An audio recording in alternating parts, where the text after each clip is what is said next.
¡Que viva la patria grande! ¡Que viva Bolívar! ¡Que viva Chávez! ¡Que viva Maduro! ¡Que viva la clase obrera! Buenas tardes a todos y a todos. Les damos la bienvenida con nuestro cantor Ali Primera a las delegadas y delegados del mundo, más de 60 que nos acompañan hoy de 24 países en este encuentro de trabajadoras y de trabajadores de la clase obrera, de la voz de quienes sin descanso, todos los días, trabajan para sacar a los pueblos adelante. Bienvenidos a la patria de Bolívar, a nuestra patria, a la patria del comandante Hugo Chávez. Saludamos a los compañeros, compañeras del presidio y a todos los delegados y delegadas internacionales. Bienvenidos a nuestra patria, a este encuentro convocado desde la realización aquí en nuestro país del Foro de Sao Paulo, donde trabajamos 4 líneas fundamentales: trabajadores, las mujeres, los afrodescendientes y los pueblos originarios, los pueblos indígenas. 5 líneas fundamentales. La primera, la de los trabajadores. Por eso hoy este encuentro tiene que ver con compromisos asumidos allí. Y nos sentimos muy orgullosos y con una gran alegría de recibirlos en nuestro país. Ustedes saben la situación por la cual nos han querido someter desde el imperialismo norteamericano. Tienen ya bastante tiempo, no es de ahora, no es de la semana pasada, no es de hace un año, es desde aquel 6 de diciembre del año 98, cuando el comandante Hugo Chávez ganó por el voto de nuestro pueblo la presidencia de la República de Venezuela para ese momento.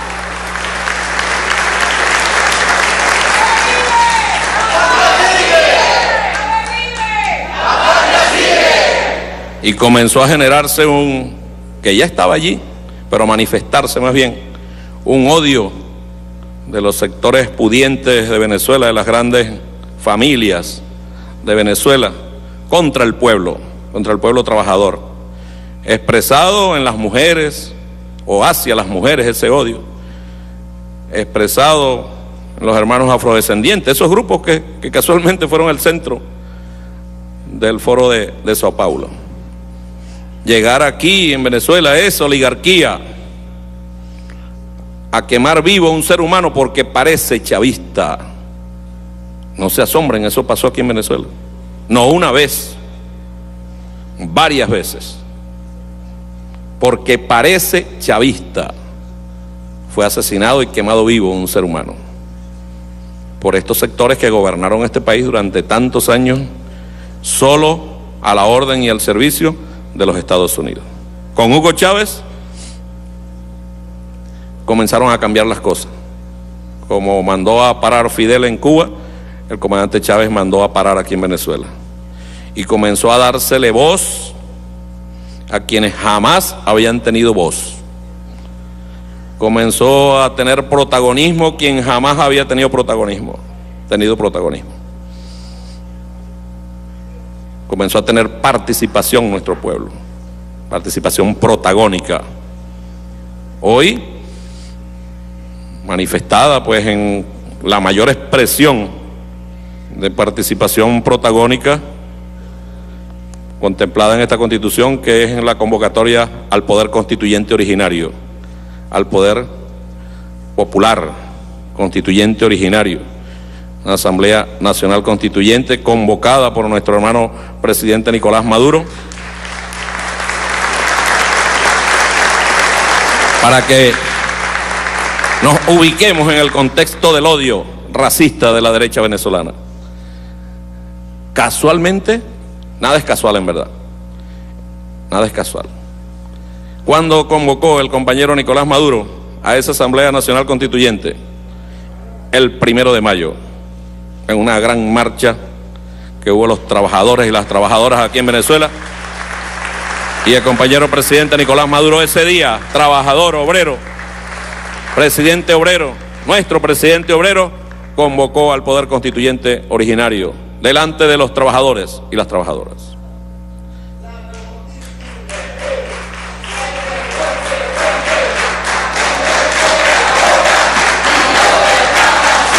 Y fíjense, compañeros, compañeras, camaradas, hermanos y hermanas, una convocatoria contemplada aquí en esta Constitución. 347, 348 y 349 de esta Constitución, votada por todo nuestro pueblo. Se convoca y se ponen las bases. Algunos al principio manifestaron extrañeza, sectores opositores, pero bastó y sobró, decimos aquí en Venezuela. Fue suficiente que el compañero presidente dijera en las bases comiciales que iban a ser electos por votación pública, secreta, universal, transparente, directa, que iban a estar incluidos unos sectores para que tuvieran voz en esa Asamblea Nacional Constituyente. Y entre esos sectores, el sector de trabajadores y trabajadoras.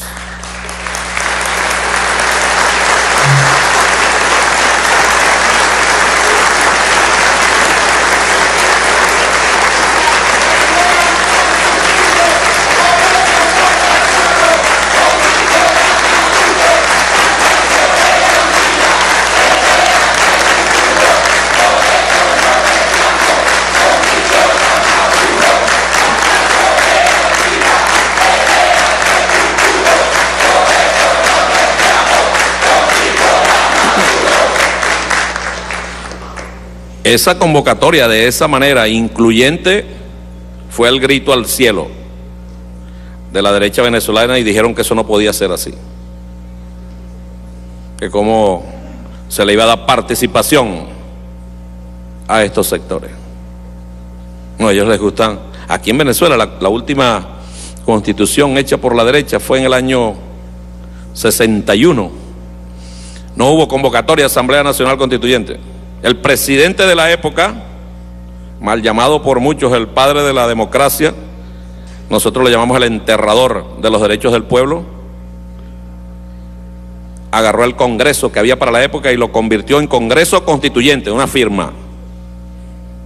¿Con quién tenía compromiso esos constituyentes nombrados por el presidente? Con el presidente y con los grupos empresariales. ¿Con el pueblo? No. No. A ellos les gusta es así, sin convocar al pueblo, sin que el pueblo participe, sin que el pueblo diga, sin que el pueblo opine, sin que la clase trabajadora diga, opine. Y con todo en contra de los grandes medios llamando, ellos llegaron al término de la violencia, a impedir que se instalaran centros de votación en los sectores pudientes. Cuando digo pudientes, que tienen plata, que tienen dinero. A los sectores de la burguesía venezolana no permitieron que se instalaran los centros de votación, porque allí nadie iba a votar por una constituyente, como dicen ellos, la constituyente cubana. ¡Ja! ¿Qué hizo nuestro pueblo? Se instalaron centros de votaciones, por ejemplo aquí en el Poliedro de Caracas, y las colas para el pueblo ir a votar fueron extraordinarias. Pueblos pasando, fue un 30 de julio, invierno parecido a esta época. Los pueblos, la gente pasaba los ríos crecidos de un lado a otro para ir a votar. Y con ese poder constituyente originario convocado por nuestro presidente Nicolás Maduro, delante del pueblo trabajador, comenzó a instalarse la paz en Venezuela. Fue un freno para la violencia. Fue una cosa casi que milagrosa, pudiéramos decir. Llegó la constituyente y comenzó la paz, la tranquilidad. El hombre de paz se llama Nicolás. El hombre de paz se llama Nicolás. El hombre de paz se llama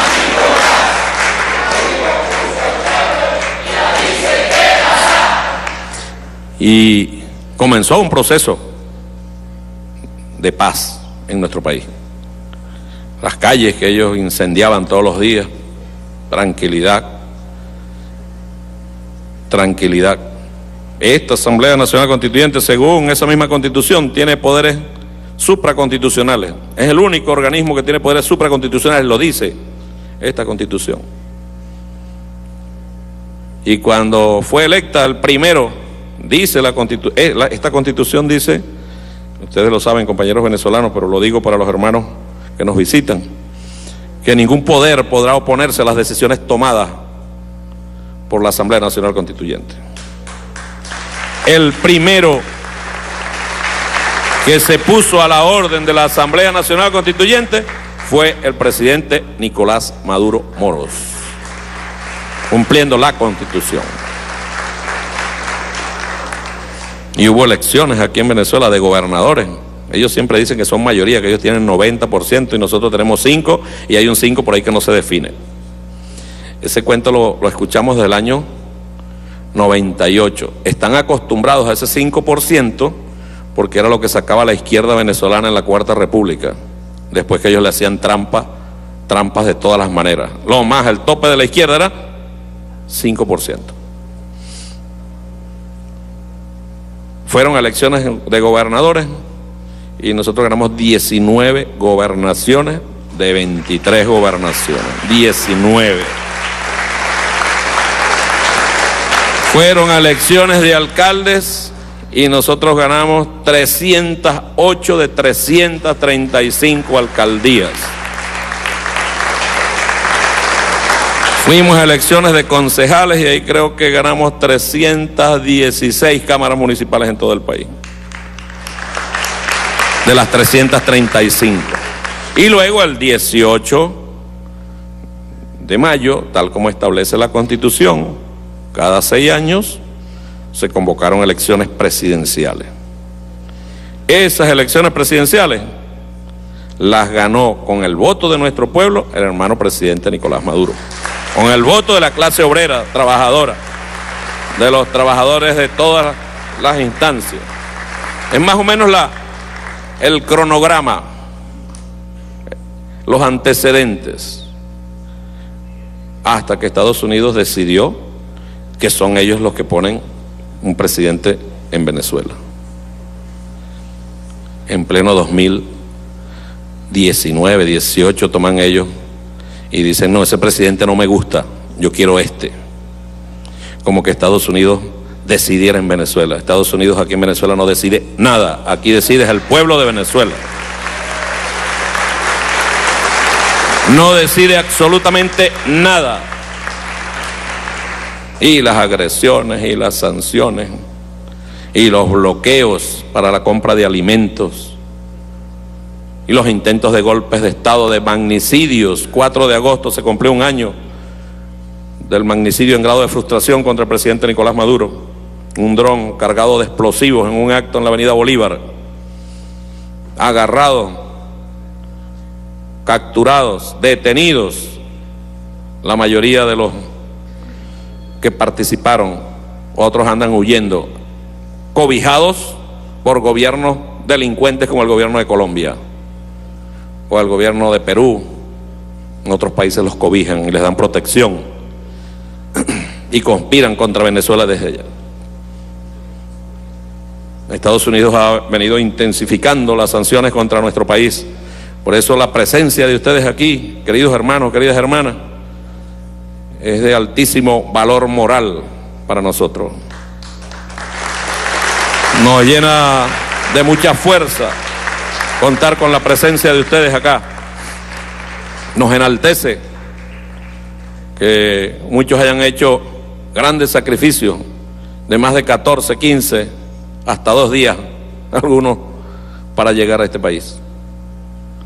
Y ustedes han comprobado que probablemente un vuelo tan sencillo como venir de Nicaragua a Venezuela tiene que dar como 10 vueltas por varios países. O tan sencillo como venir de Estados Unidos a Venezuela, no es posible. Porque cree el gobierno de Estados Unidos que con eso castiga al gobierno bolivariano. Es su imaginación que cree que es así. Y así comenzaron las sanciones, ¿no? Sancionaban a un dirigente de la revolución. Y entre las cosas que sancionaban decían: quedan congeladas las cuentas de esa persona en Estados Unidos. Ninguno tiene cuentas, pero el cuento hay que echarlo diciendo que tiene cuentas. Pero ninguno tiene cuentas, ninguno tenemos cuentas en Estados Unidos, ni queremos tener cuentas en Estados Unidos.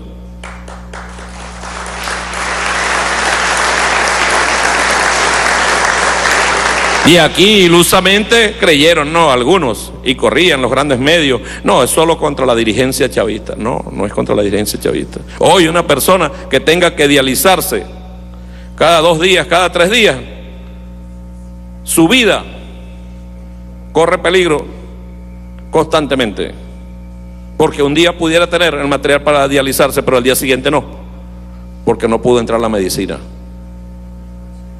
por violación de derechos humanos, genocida de Estados Unidos y de los países europeos que lo aplauden. Personas aquí sabotearon nuestro sistema eléctrico nacional, dirigido desde Estados Unidos, lo anunciaron previamente. Creyeron ellos que la luz solo iba a afectar a los chavistas. No, la luz se fue y se le fue a los chavistas y a los no chavistas también. Y con eso afectó el agua, el transporte, el combustible, la salud. Es la maldad, el odio contra nuestro país. Ahora, este pueblo de Venezuela, con su presidente al frente, con nuestro hermano presidente Nicolás Maduro, quisiera enviarle al mundo un mensaje con ustedes, si es posible. Nosotros no nos vamos a rendir. Nosotros no nos vamos a rendir. Nosotros vamos a seguir luchando. Venceremos. No hay forma ni manera que logren rendirnos. Mucha conciencia hay en este pueblo. Muchísima conciencia. Quizás uno puede enfocar varios vértices. Uno de los más importantes es del trabajador y la trabajadora de Venezuela, del obrero, de la obrera venezolana, del campesino. Otro es la mujer. La mujer venezolana es vanguardia de la revolución bolivariana. Tenemos una gran fuerza en nuestra juventud, como antes Chávez la llamaba la generación de oro de la patria, en muchos aspectos, en lo político también, mucha fuerza en la juventud. Y tenemos otro factor importantísimo, que quizás no ocurre en otros países, pero que sí ocurre en la Venezuela bolivariana, que es que nuestra Fuerza Armada Nacional Bolivariana aporta significativamente a la estabilidad de nuestro país. Y todo eso en una ecuación química perfecta: pueblo más Fuerza Armada, unión cívico-militar, como brazo fundamental de la revolución bolivariana. Ahora, no es solo. Yo quisiera recuerden los hermanos trabajadoras, aquel 30 de abril del año 2012. Recordamos, ¿verdad? Miren, es la última ley, nuestra ley, que rige todo lo relacionado con los derechos de los trabajadores y las trabajadoras. Fue firmada el 30 de abril por el comandante Hugo Chávez. Uno de los días más dolorosos quizás que él ha tenido con su enfermedad. Y ese día, con sus dolores, con su enfermedad, se levantó a cumplir el compromiso que tenía con los trabajadores y las trabajadoras.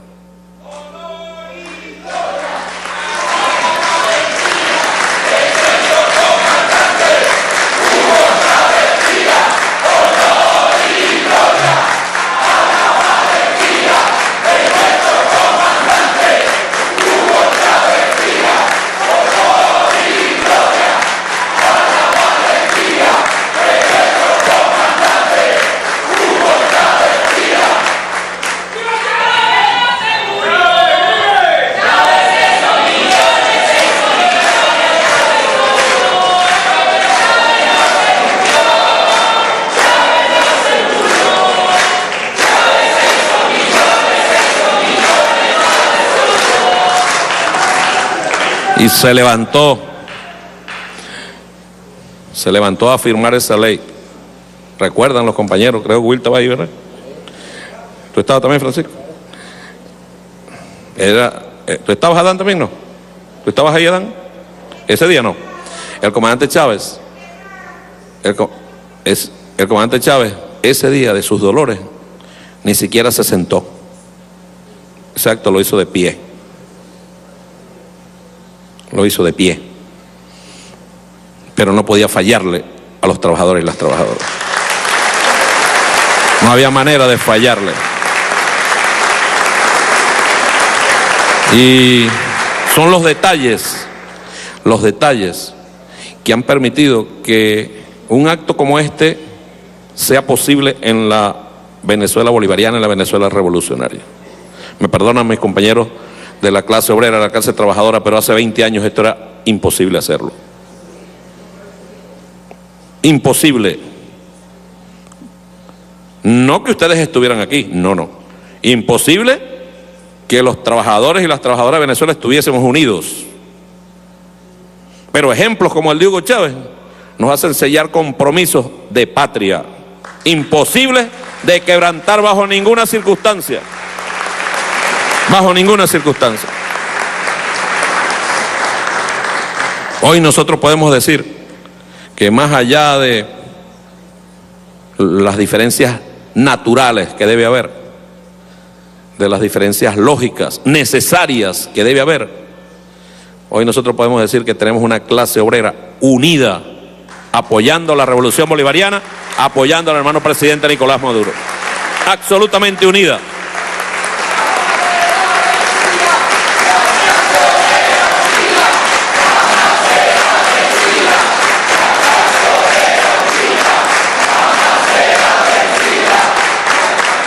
Por eso cuando ellos atacan el sistema eléctrico nacional, ¿saben quién lo levantó?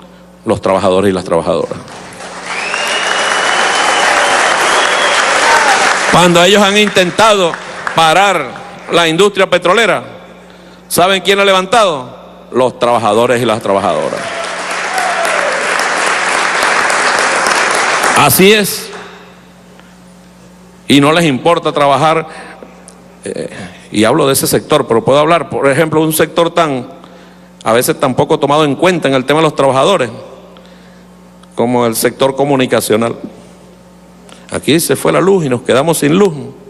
Y los trabajadores y trabajadoras de Radio Nacional de Venezuela, que es una gran emisora de radio de nuestro país, se iban caminando y dormían y amanecían en Radio Nacional de Venezuela, para que el pueblo estuviera informado de lo que estaba ocurriendo.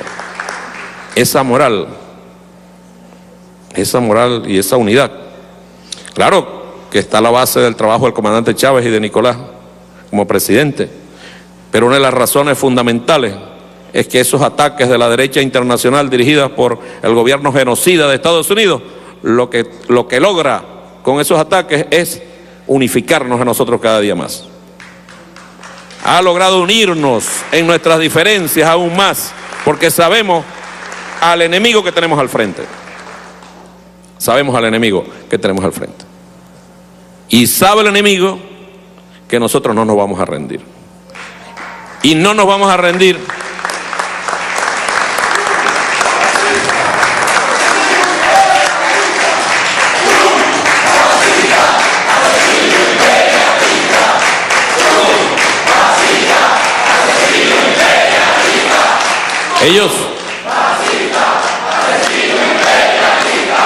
Ellos sueñan con dividirnos.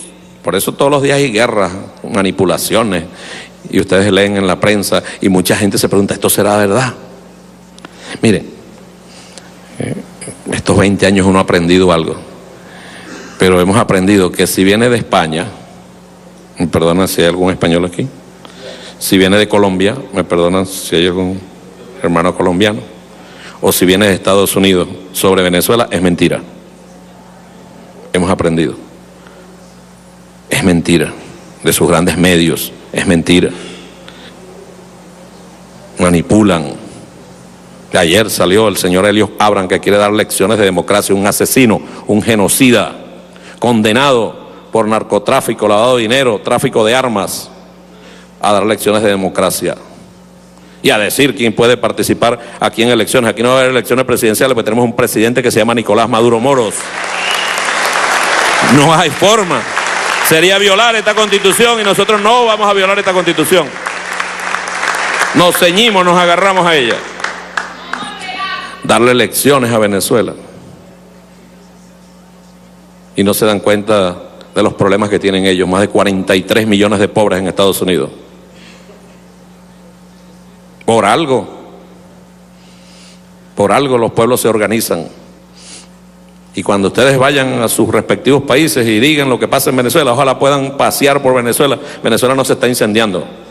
Venezuela puede estar incendiándose, pero de amor, de alegría, de espíritu de lucha. Somos una llamarada lo que tenemos adentro, de lucha.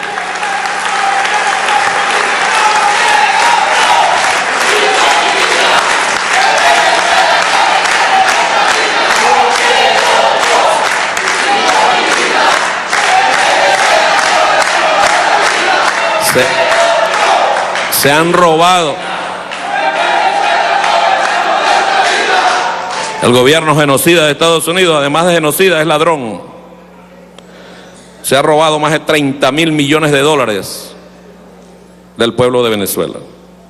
La cuna del imperialismo, la cuna del capitalismo, Estados Unidos, arrebata una empresa al sector privado como es Citgo, porque Citgo allá es una empresa privada. Pero en la cuna del capitalismo la arrebatan. Si eso se hiciera en Venezuela, bueno, expropiar es, ¿cómo se llama? Expropiar es, como dicen ellos, expropiar es robar.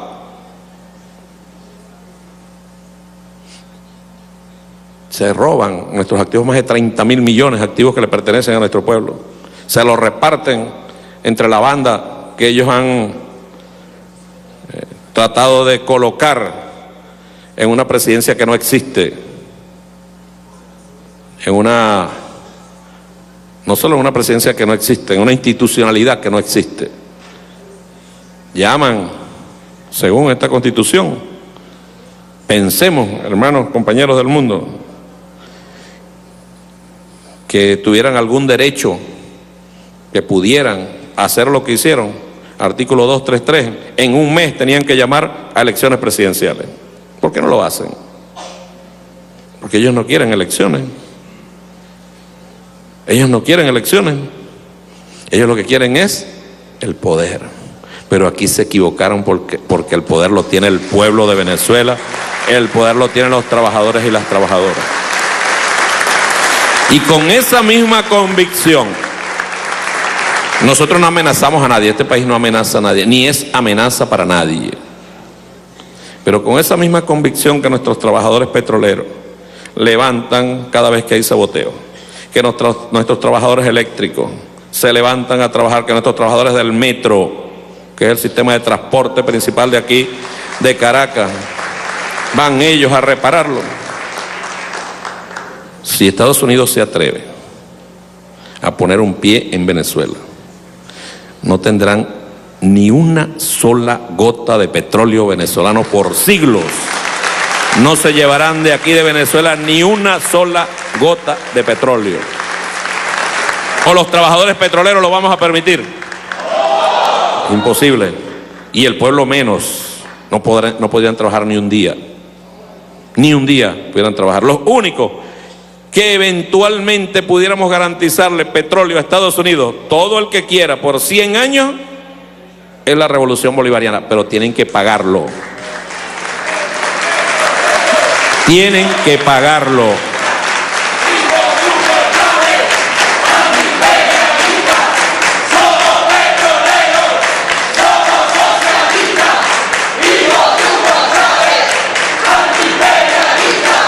Tienen que pagarlo al precio que corresponda. De aquí no se lo van a llevar regalado. Miren, uno dice estas cosas y hay gente que dice, no, esto no puede ser verdad. Venezuela, antes de la llegada del comandante Hugo Chávez, no podía realizar ningún acuerdo para, por ejemplo, enviar petróleo a los países del Caribe, con algún tipo de condición especial en el pago. No me vas a pagar en un mes, en 2 meses, sino en 4 meses. Porque los convenios firmados con Estados Unidos así lo prohibían. Y ustedes saben que antes de la llegada del comandante Chávez, en verdad los presidentes no gobernaban aquí, quien gobernaba era Estados Unidos. Y al único país del mundo, según esos convenios firmados con Estados Unidos, que podía venderle a Venezuela petróleo con descuento, que debía venderle petróleo con descuento, era Estados Unidos. Pobrecitos que no tienen plata. Esa es la verdad. Y cuando se dio el proceso de apertura petrolera, aquí hay trabajadores y trabajadoras, pues, que querían vender la faja petrolífera a Hugo Chávez. La querían vender como carbón, a precio de carbón. Y cuando hubo la apertura petrolera, Venezuela solo recibía el 1%. No se asombren.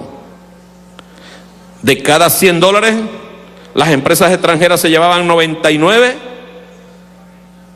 y Venezuela se quedaba con 1.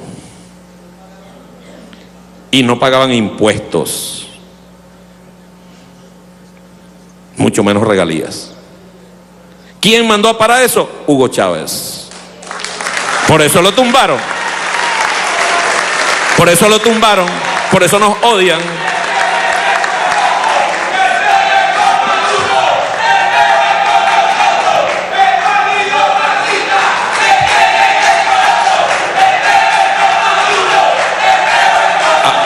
Ahora, imaginemos, dijera nuestro querido fiscal general Tarek William Saab, en un ejercicio de pesadilla. Tarek es poeta, pero en un ejercicio de pesadilla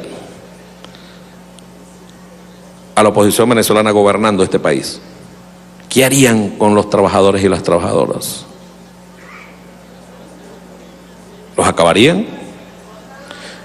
¿Llegaría la privatización? ¿Se acabarían las centrales de trabajadores, la organización de los trabajadores? ¿Se acabaría absolutamente cualquier derecho logrado por los trabajadores y las trabajadoras en Venezuela? Jubilaciones. Y hoy, con todos los problemas, Venezuela, todos los venezolanos y las venezolanas en edad de estar jubilados y pensionados, están jubilados y pensionados. Y cuando hablamos de trabajadores y trabajadoras,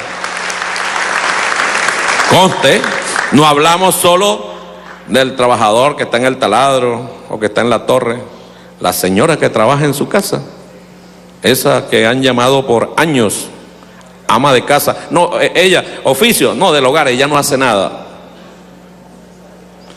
Esa mujer trabajadora de 24 horas en su casa también tiene derecho a la pensión en Venezuela. ¿Qué sería del destino de esos trabajadores y trabajadoras? ¿Qué sería del destino? Sería acabar, lo harían inmediatamente, como acabarían con la Fuerza Armada, como acabarían con todos lo primero que ellos aprobaron al llegar a la Asamblea Nacional. Pregunten, compañeros que vienen, fue una ley que privatizaba las viviendas que le estaba entregando el gobierno a nuestro pueblo pobre. ¿Para qué? Para que la banca tuviera acceso a esas viviendas y se las quitara al pueblo y entraran al mercado de venta de viviendas. Hoy nosotros vamos rumbo a 2.800.000 viviendas construidas para nuestro pueblo, en revolución y en bloqueo. Imaginen que no estuviéramos en bloqueo. Con toda la guerra que tienen contra nosotros, pasan cosas fuera y nos siguen echando la culpa. Hoy nos están echando la culpa desde Colombia. Lamentamos profundamente lo que está ocurriendo en Colombia. Profundamente lo que está ocurriendo en Colombia. Que vaya a entrar en un nuevo espiral, continúe en el espiral de violencia que tiene 60 años. Y eso no comenzó por culpa de Venezuela, eso comenzó porque en Colombia mataron la oligarquía, mató a Gaitán. Ahí empezó. ¿Qué tiene que ver Venezuela? Nada. ¿Qué tenemos que ver nosotros con el conflicto colombiano? Nada. Aquí por culpa de ese conflicto recibimos más de 5 millones de hermanos colombianos que viven aquí en Venezuela. 5 millones. Y a ninguno los perseguíamos. No, se integraron a las comunidades y trabajan en las comunidades y tienen familias aquí en Venezuela y disfrutan de los mismos derechos que disfrutan los nacidos aquí en Venezuela. Nada. Si está enfermo puede ir a un centro de salud y lo atienden. Estamos haciendo una revolución, queridos compañeros, queridas compañeras. Cuesta mucho. ¿Por qué? Porque ellos dicen, no, el socialismo se está acabando. El socialismo fracasó. Bueno, ¿qué otro país del mundo? Ustedes vienen de otros países, pues. Le construye viviendas al pueblo pobre. Al contrario, en España los expulsan. Y cuando están en la calle que no tienen donde dormir, los multan por dormir en la calle. ¿Es así, no? ¿De verdad? Tal cual. Tal cual es así. Aquí estamos haciendo una revolución. Por eso le pedimos apoyo. No nos da pena pedir apoyo. Le pedimos ayuda. No nos da pena pedir ayuda.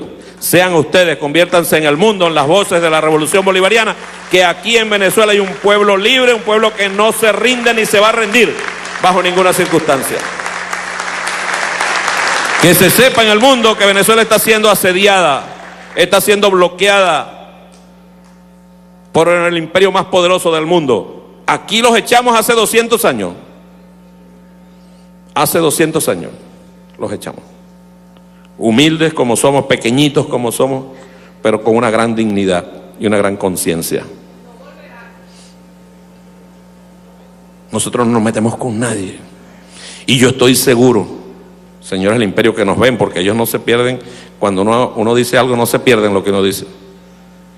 Les voy a decir algo. Yo estoy seguro que si ustedes intentan algo contra nuestro país, van a ver a los trabajadores y las trabajadoras de Venezuela levantados de norte a sur, de este a este, en el centro, en todos los rincones de nuestra patria, levantando las banderas de la dignidad de nuestro país. Estoy seguro que la clase obrera, la clase trabajadora con su fuerza será la bandera principal de lucha contra el imperialismo. Y cuando nosotros en verdad decimos en Venezuela que no volverán más nunca, no lo decimos por decirlo. Lo decimos porque tenemos un gran compromiso con el futuro de este país y del mundo. Aquí en Venezuela, la oligarquía no volverá más nunca a gobernar esta tierra. Nunca más.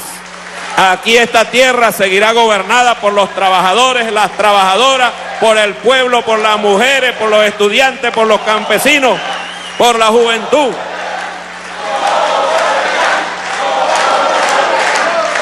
Y quiero, si me permiten, antes de... Me dijeron que yo tenía que instalar esta asamblea. ¿Ah? ¿Cómo se instala? Ya está instalada, ya verdad. Mire, antes de dejar instalada formalmente esta asamblea, nosotros tenemos un gran trabajador preso, perseguido por el gobierno de Brasil.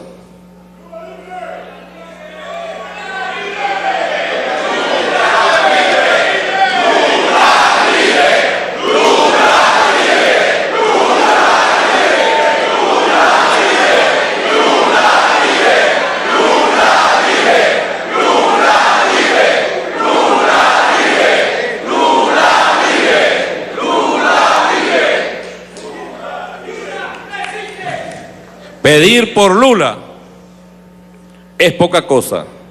Hay que exigir que el presidente Lula da Silva sea liberado y se le sean restituidos todos sus derechos políticos. Si Lula fuese el presidente de Brasil, ya lo que está ocurriendo en Amazonas estaría atendido. Y estaría el presidente ahí con los trabajadores y las trabajadoras como está Evo Morales. Ahí estaría Lula junto a su pueblo combatiendo el fuego de Amazonas. Pero no les duele Amazonas y no les duelen los pueblos, ¿ves? Entonces exijamos desde todos los rincones del mundo la libertad del presidente Lula da Silva. Y yo quiero me he correspondido, en nombre del Partido Socialista Unido de Venezuela, de nuestro pueblo, de los trabajadores y las trabajadoras de Venezuela, darles la bienvenida, queridos compañeros, queridas compañeras, y dejar formalmente instalado este encuentro internacional de trabajadoras y trabajadores por la paz, por la vida, por la patria. Reciban ustedes la más cordial bienvenida nuestra, de nuestro presidente Nicolás Maduro y de nuestro generoso pueblo. ¡Que viva la patria! ¡Que viva Bolívar! ¡Que viva Chávez! ¡Que viva Maduro! ¡Que viva la clase obrera! ¡Que viva la patria grande! Gracias, camarada.